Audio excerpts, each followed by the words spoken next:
All right, let's get our detective hats on. Today, we're cracking a case that you see all the time, the mystery of the vague sentence. Let's get right into the investigation. So here's our first piece of evidence, our case file. It just says, the family prepared food.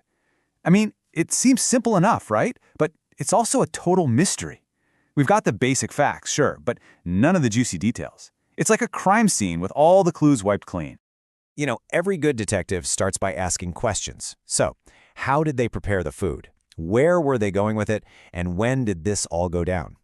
Our sentence? Well, it's staying completely silent on all these points. It's totally holding out on us. To make this sentence talk, we need to bring in a specialist. We need a special kind of tool, one that can dig up hidden information and really show us the full story. And that tool is the adverb.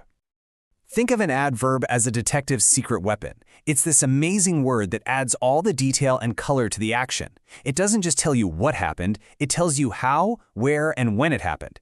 This is the key that's going to crack this case wide open. Okay, so our first line of inquiry is going to be the how. We're hunting for what are called adverbs of manner. These are the clues that tell us the way an action was done. Let's pull up some more evidence. This time from our source, which we'll call the Liana case file. Now this sentence here, this gives us our first real breakthrough. It tells us the family didn't just prepare food.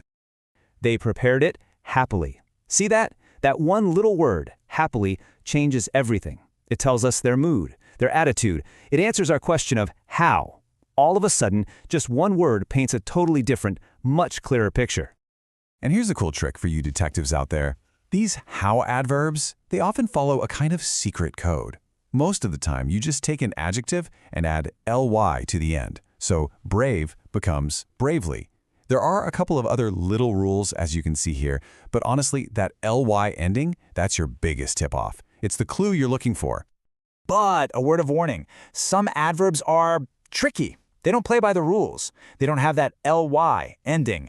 They're like masters of disguise, hiding in plain sight right in the middle of a sentence. Okay, let's look at a classic example, the word fast. If I say Carlo is a fast runner, the word fast is describing Carlo, who is a person, a noun. So that makes it an adjective. But what if I say you need to run fast?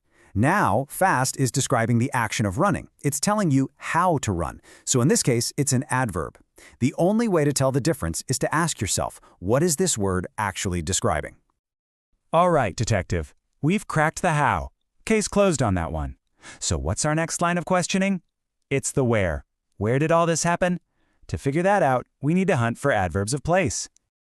Okay, back to the Liana case file. It says, their family will go somewhere. And there it is! The word somewhere is our clue. Now look, it's not a GPS coordinate, I get it. But it does tell us they're heading to a specific, if unknown, location. It's the first step to pinning them down on the map. And there are a ton of these single-word where clues you can look for. You know, words like here, there, outside, somewhere, inside, the list goes on.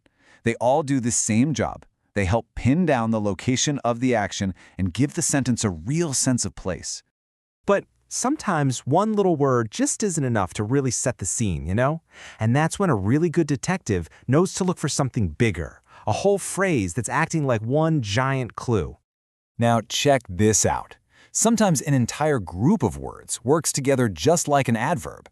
A phrase like spending the day with family and loved ones. I mean, it doesn't give you a street address, right? But it totally describes the circumstances of the action. It creates this whole scene, and it adds so much depth and context, doing the exact same job a single adverb would do. Okay, team, we've got the how and we've got the where. There's just one final piece to this puzzle, the when. To solve this last part, we've got to track down some adverbs of time.